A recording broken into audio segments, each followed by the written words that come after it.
একটা শিশু, তাকে তো খেলতে দিতে হবে, তার তো খেলার সময় দিতে হবে। তার সপ্তাহে সে 6 দিন পড়তে যাচ্ছে, আপনি তার জন্য অনেকগুলো টিচার রেখে দিয়েছেন। তার এতটুকু সময় যাতে সে নষ্ট করতে পারে তার জন্য অনেকগুলো টিচার রেখে দিয়েছেন। তো তার সপ্তাহে হয়তো একদিন তার ফাঁক আছে, বা দুদিন হয়তো কোনো একটু সময় সে পায়।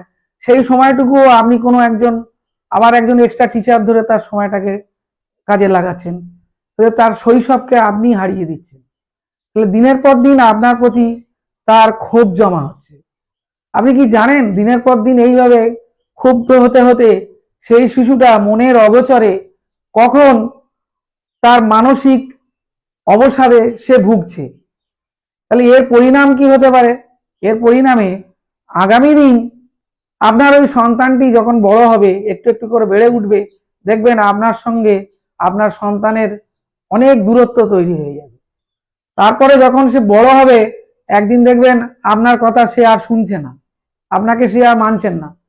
তখন আপনি মনে কষ্ট পাবেন, তখন আপনি দুঃখ করবেন, আপনার অতীত নিয়ে অনেক দুঃখ করবেন।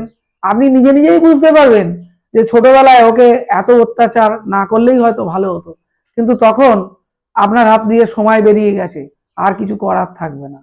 তাই বলি যে আপনার মাথার মধ্যে এই যে জীবাণুটা আপনার মাথার মধ্যে প্রবেশ করেছে যে আপনার ছেলেকে ডাক্তার করতে হবে, ইঞ্জিনিয়ার করতে হবে, নতুবা আপনার সম্মান থাকবে না, আপনার জীবনে স্ট্যাটাস থাকবে না, এই জীবাণুটা আপনার মাথার মধ্যে দিয়ে বের করা দরকার।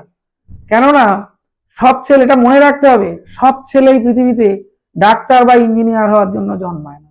আপনি কি ভেবে দেখেছেন আপনার ছেলে কতটা যোগ্য ওই ডাক্তার বা ওই ইঞ্জিনিয়ার হওয়ার জন্য? সেটা না ভেবে আপনার মনের মধ্যে এই ধারণা আপনি পোষণ করে রেখেছেন যে যে কোনো মূল্যেই আপনি আপনার ছেলে মেয়েকে ডাক্তার করবেন বা ইঞ্জিনিয়ার করবেন। তার হয়তো হওয়ার সামর্থ্যই নেই। এর ফলে আপনি কি করছেন?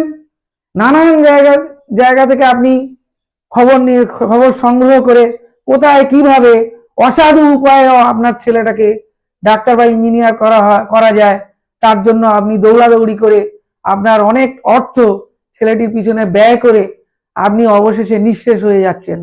এবং না হচ্ছে আপনার সন্তান একজন ডাক্তার, না হচ্ছে একজন ইঞ্জিনিয়ার, অপরদিকে সমাজের একদল অসাধু ব্যবসায়ী আপনার এই অর্থগুলোকে তারা হাতিয়ে নিচ্ছে।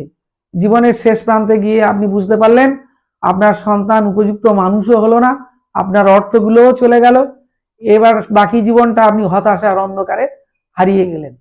আবার এমনও হতে পারে ওই ডাক্তারি বা ইঞ্জিনিয়ারিং পড়ার প্রেশার মধ্যে পড়ে আপনার ছেলে হতাশায় এত তাকে প্রেশার দিয়ে এত চাপের মধ্যে থাকতে থাকতে আপনার সন্তানটাই হয়তো হারিয়ে গেল। তাহলে অনেক মা বাবার কাছে এটা লক্ষ্য করা গেছে যে তার এই অন্ধকার একটা জগতের পিছনে ছুটতে গিয়ে নিজেই কখন মনের অজান্তে তার সন্তানকে হারাতে, সন্তানের জীবনের উপর এত প্রভাব বিস্তার করে দিয়েছে যে কখন তার নিজের সন্তান পৃথিবী ছেড়ে চলে গেছে। আপনি চারিদিকে একটু কান পেতে শুনুন, কত মা বাবারা এই এখন এইটার জন্য হাহুতাশ করছে যে তাদের সন্তানকে জোর করে এরকম একটা জায়গায় ঠেলে দেওয়ার ফলে তার সন্তানের জীবনে অন্ধকার নেমে এসেছে। তাই এইগুলো নিয়ে ভাববার সময় হয়েছে। আমাদের সবাইকে ভাবা প্রয়োজন, যাতে আমরা এইরকম একটা অসত্যের পিছনে অন্ধকারের মতো দৌড়ে গিয়ে নিজেদের জীবনকে বিপন্ন করে না তুলি। থাক না, আপনার সন্তানকে স্নেহ ভালোবাসা দিয়ে মানুষ করুন। কৈশোরে বা শৈশবে তার উপর জোর খাটিয়ে তাকে আপনি তাকেও একটা বড় জায়গায় নিয়ে যেতে চাইছেন, এর ফলে আপনার সন্তানের জীবন তো নষ্ট হচ্ছেই, আপনার জীবনটাও নষ্ট হবে। তাই এগুলো কিছু মনে করবেন না।